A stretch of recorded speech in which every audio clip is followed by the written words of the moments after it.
अमरोहा के बामनखेड़ी गांव में जो हुआ उसके बारे में सोचकर आज भी लोगों की रूह कांप जाती है। उस जघन्य हत्याकांड को शबनम और उसके प्रेमी सलीम ने मिलकर अंजाम दिया था।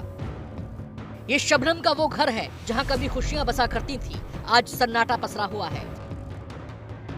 घर के कुछ कोनों में आज भी खून के निशान देखे जा सकते हैं। शबनम के गांव वाले उसके गुनाह के बारे में बात करके आज भी कांप जाते हैं। शबनम की फांसी पर न केवल देश की सबसे बड़ी अदालत ने मोहर लगाई है, बल्कि राष्ट्रपति के दरवाजे से भी उसे खाली हाथ लौटना पड़ा है।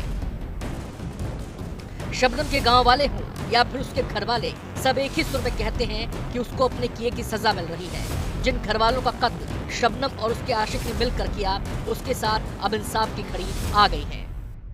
पता दौलत के चक्कर में जने किस क्या करा इसने, इसके जने कैसा इश्क था इसका, दुनिया कर रही है, कोई भाग जाती कुछ भी ना होता, आज सब एक हो जाएगा। क्या नाम है, इसने तो यही सोचा कि मैं दौलत की मालिक भी हो जाऊंगी और क्या नाम है खसम भी मिल जाएगा मुझे। तो जिस तरीके से फांसी की इसकी तारीख के लिए एक समय, हमें तो खुश है, हम तो खुश जाते। आप क्या कहना चाहेंगे, सरकार ने जो है इसकी फांसी की अच्छा करा, अच्छा करा, दिल खुश है हमारा इससे फांसी होने से। फांसी होनी चाहिए, जैसा करा वैसा भरा। कितना समय हो गया इसको? 13 साल हो गए। किस तरीके से इसने जो है आपने मतलब घटना को अंजाम दिया था, क्या था पूरा मामला? ये तो हम तो यहाँ रह ही ना थे, हमें क्या मालूम। कितनी जानकारी है आपको? बस इतनी जानकारी कि 2 बजे है, 2:10 में हम यहाँ आ गए जी। हाँ। तो क्या देखा आपने? सब कटे हुए देखे, बच्चे का टाँटवा लगा हुआ देखा, दरोगा ने उठा भी लिया, उनका बच्चा जिंदा। शबनम ने कितने जनों का मर्डर करा था? 7 का। बामनखेड़ी कांड अब केवल इसलिए चर्चा में नहीं रहा कि वो बेहद खौफनाक था, बल्कि इसलिए भी सुर्खियों में आ गया है कि शबनम की शक्ल में आजाद भारत में पहली बार किसी महिला को फांसी होने जा रही है। यूं तो पहले भी कई महिलाओं को फांसी की सजा सुनाई गई है, लेकिन किसी न किसी स्तर पर फांसी पर मुहर नहीं लग पाई। लेकिन इस बार ऐसा नहीं हो रहा।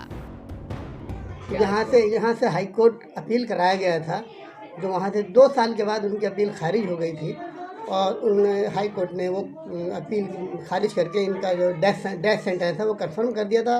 उसके बाद सुप्रीम कोर्ट याचिका डाली गई थी, सुप्रीम कोर्ट ने इनकी याचिका खारिज कर दी। फिर राष्ट्रपति पे गए थे ये लोग, तो राष्ट्रपति ने याचिका खारिज कर दिया। तो इस वजह से इनको जो है फांसी का जो हुक्म है वो हुआ रखा है। आज हम आपको बताएंगे बामनखेड़ी हत्याकांड की पूरी कहानी। शबनम ने अपने ही परिवार के लोगों को मौत के घाट क्यों उतार दिया, ये भी आपको बताएंगे। शबनम का बेटा क्या गुहार, 7 लोगों का कत्ल। शबनम और सलीम के बीच प्रेम संबंध थे। शबनम सूफी परिवार की थी, उनके परिवार के पास काफी जमीन थी। वहीं सलीम 5वीं फेल था और पेशे से एक मजदूर, इसलिए दोनों के संबंध को लेकर परिजन विरोध कर रहे थे। इस विरोध के कारण शबनम के सिर पर खून सवार हो गया और उसने प्रेमी सलीम के साथ मिलकर 15 अप्रैल 2008 को 7 लोगों को मौत के घाट उतार दिया। शबनम ने अपने माता पिता, 2 भाई, भाभी, मौसी की लड़की, भतीजे की कुल्हाड़ी से काट कर हत्या कर दी। शबनम के चाचा की जुबानी सुनिए जो खौफनाक मंजर उन्होंने देखा। बामनखेड़ी कांड की गुनहगार शबनम के डेथ वारंट पर कभी भी हस्ताक्षर हो सकते हैं। जल्द ही अपराधी शबनम को मथुरा जिला जेल में फांसी पर लटकाया जा सकता है, लेकिन इस दरमियान शबनम के बेटे ने देश के राष्ट्रपति रामनाथ कोविंद से अपनी मां की फांसी की सजा को माफ करने की मांग की है।